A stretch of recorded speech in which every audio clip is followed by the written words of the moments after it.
जी हाँ दर्शकों, हिमाचल दर्पण लाइव टीवी में आपका स्वागत है। राष्ट्रीय एकता मिशन के तहत सीनियर सेकेंडरी स्कूल बागीपुर के बच्चों ने जो है स्वच्छता के साथ जो बागीपुर जो बाजार के साथ साफ सफाई किया। सब बच्चों ने जो कूड़ा करकट जो स्थानीय जो लोगों द्वारा जो हर कहीं फेंका गया था, उसके लिए भी एक संदेश देते हुए बच्चों ने अपनी जो एक रैली निकाली। और बाजार में इनका क्या रुझान रहा, मैं बच्चों से बातचीत करने की कोशिश करूंगा। जी, परिचय जानना चाहूंगा आपका। जी, सुप्रिया। आज जो आप इस मिशन पे निकले, इस पर क्या आपकी सुझाव है? जैसा कि हम सभी लोग जानते हैं, आज 31 अक्टूबर है, यानी नेशनल यूनिटी डे, राष्ट्रीय एकता दिवस। आज भारतवर्ष के प्रत्येक कोने में, हर राज्य में मनाया जा रहा है। उसी तरह से हमारा जो स्कूल है आज राष्ट्रीय एकता दिवस मना रहा है और हमने रैली भी निकाली है। रैली के साथ सफाई भी करते आ रहे हैं, इस पर आपका क्या प्रतिक्रिया है? सफाई हम स्वच्छता के लिए कर रहे हैं, जिससे कि सभी लोग जागरूक हो स्वच्छता के लिए। ये सफाई से मतलब जो गंदगी है, उससे कूड़ा कचरा, उससे मतलब बहुत सारे रोग फैलते हैं। तो इसीलिए हमने आज एक रैली निकाली है, जिससे सभी लोग जागरूक हो इसके प्रति। जी जी, आपका परिचय जानना चाहूंगा। जी, मैं रोहित, +2 कक्षा का छात्र, राजकीय वरिष्ठ माध्यमिक पाठशाला बागीपुल की ओर से। जी, आज का जो दिवस है वो है 31 अक्टूबर, यानी कि राष्ट्रीय एकता दिवस, जो हमारे पूरे भारतवर्ष में मनाया जा रहा है। तो आज हमारे पूरे विद्यालय के छात्रों ने सोचा और अध्यापकों की अनुमति से आज हमने ये दिवस को मनाने का एक निर्णय किया था। तो आज के दिवस पर हम लोग बिल्कुल रैली निकालेंगे, जुलूस निकालेंगे और लोगों को इसके प्रति जागरूक करेंगे कि वे लोग भी गंदगी, कचरा, जितने भी सड़कों में हम देखते हैं कि रोज हम खा पी के कोई भी प्लास्टिक को फेंक देते हैं और सोचते हैं कि क्या फर्क पड़ेगा। तो उसमें अगर एक-एक करके हर एक नागरिक इस सोच को रखे तो आप देख सकते हैं कि देश का क्या होगा। तो इसलिए आज का एक दिवस को हमने निकाला है कि हम लोगों को जागरूक करें। बाजार में हम रैली निकालने आए हैं। हमने सारे प्लास्टिक की कागज को, कूड़ा करकट को उठा के डस्टबिन में डाला है, जो कि हमें लगता है कि चलो हमारा एक तरफ से बच्चों की तरफ से एक अच्छा कदम है देश के प्रति, और लोगों को भी इससे बहुत कुछ सीखना चाहिए। जी, परिचय सर आपका। मैं देवी सिंह ठाकुर, डीपी, राजकीय वरिष्ठ माध्यमिक पाठशाला बागीपुल। तो सबसे पहले तो मैं हिमाचल दर्पण का अपने विद्यालय की तरफ से बहुत बहुत धन्यवाद करना चाहूंगा कि आप ने जो हमारा कार्यक्रम है इसको कवर करने के लिए अपना समय दिया। तो आपका सर बहुत बहुत धन्यवाद।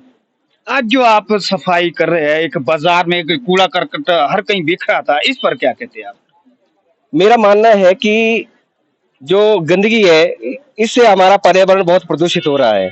तो हमने एक संकल्प लिया है कि राजकीय वरिष्ठ माध्यमिक पाठशाला बागीपुल जो हर एक गतिविधियों में भाग लेता है, और आज हमने इसी कड़ी में राष्ट्रीय एकता दिवस के रूप में एक रैली निकाली।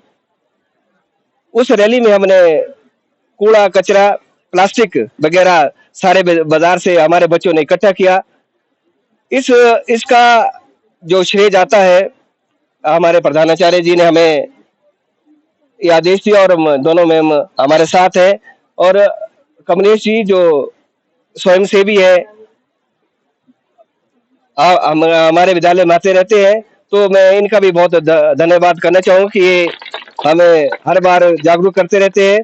तो ये जो रैली है इसका हम संदेश देना चाहेंगे इस रैली के माध्यम से कि पूरा बाजार ताकि सफाई रखे और हमारा वातावरण स्वच्छ हो, ताकि जो कोरोना पर जैसी महामारी फैली थी, इस प्रकार की महामारियां न आए।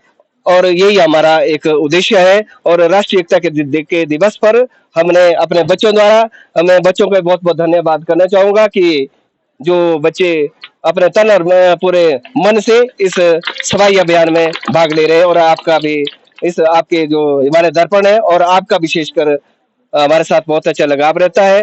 बार बार आप हमारे विद्यालय में आते रहते हैं। तो सर आपका बहुत बहुत धन्यवाद। धन्यवाद। स्कूल में, पाठशाला में महिला कर्मचारी का होना बहुत जरूरी है, क्योंकि महिला माँ के रूप में बच्चों के साथ प्रारंभ से ही जुड़ी होती है। कि जो बच्चों को वो समझ सकती है, मुझे लगता है कि शायद जो दूसरे लोग हैं वो शायद उतना अपना ना दे पाए। इसलिए मैं चाहती हूँ कि जो महिला शिक्षिका हो वो पाठशाला में जरूरी हो, और वो बच्चों के साथ जितना अपना शेयर कर सकती है, उनको समझ सकती है, वो उसमें उनका काफी अच्छा योगदान दे सकती है। समाज, क्योंकि हमारी जो मूलभूत सोच है लोगों की बदलनी बहुत मुश्किल है, कि लोगों को अवेयर करने के लिए भारत सरकार ने ये मिशन लिया है कि हम हर डेज को एक लोगों तक पहुंचाएंगे। लोगों की अभी समझ ही नहीं बन रही है। जैसे आजकल क्या है, आजकल हमारा चुनावी दौर चला है, लोकतंत्र का दौर है, लेकिन लोकतंत्र के मेले में लोगों को ये अपनी समझ अभी पूरी नहीं है। लोगों को अपने वोट का किस तरह से इस्तेमाल करना चाहिए, कि हमें अपना प्रतिनिधि कैसे चाहिए, और इस तरह से जैसे अब आज का डे हमने स्वच्छता के लिए किया, स्वच्छता की लोगों के आसपास में, जबकि सबको पता है कि नहीं फेंकना चाहिए, लेकिन वो फिर भी इस चीज का यूज करते हैं, इधर उधर फेंकते हैं, बच्चे फेंकते हैं, बुजुर्ग फेंकते हैं। इसलिए अवेयर है कि इन सब चीजों का प्रदूषण और बहुत ज्यादा फैलता है और वो हमारे लिए हानिकारक होता है। प्रदेश के जाने माने आभूषण विक्रेता भूषण ज्वेलर ने अपने ग्राहकों के लिए त्योहारी उपहार योजना लॉन्च कर दी है।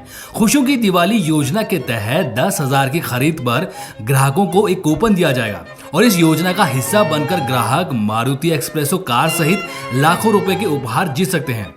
सितंबर से नवंबर तक चलने वाली इस योजना के तहत ग्राहकों के पास कुल 100 इनाम जीतने का मौका होगा। इसके अलावा ग्राहकों को सुनिश्चित उपहार भी दिए जा रहा है। भूषण ज्वेलर प्रबंधन भूषण गुप्ता ने बताया कि खुशियों की दिवाली योजना का पहला इनाम मारुति एक्सप्रेसो है, जबकि दूसरा इनाम सॉलिटेयर कपल बैंड रखा गया है, तीसरा इनाम आईफोन, चौथा लैपटॉप और पांचवा 32 इंच की स्मार्ट टीवी है। इसके अलावा कई आकर्षक इनाम भी रखे गए हैं। हर ग्राहक इसका लाभ उठा सके, इसलिए महज 10,000 की खरीद पर एक कूपन दिया जाएगा। सोना, चांदी या हीरे किसी भी तरह के आभूषणों की खरीद पर यह कूपन मिलेगा और ये योजना नवंबर तक ही जारी रहेगी, जिसके बाद लकी ड्रॉ निकाला जाएगा। भूषण ज्वेलर से खरीदें आभूषण और जीतें उपहार। आकर्षक उपहार जीतने के लिए जाएं भूषण ज्वेलर, सोलन।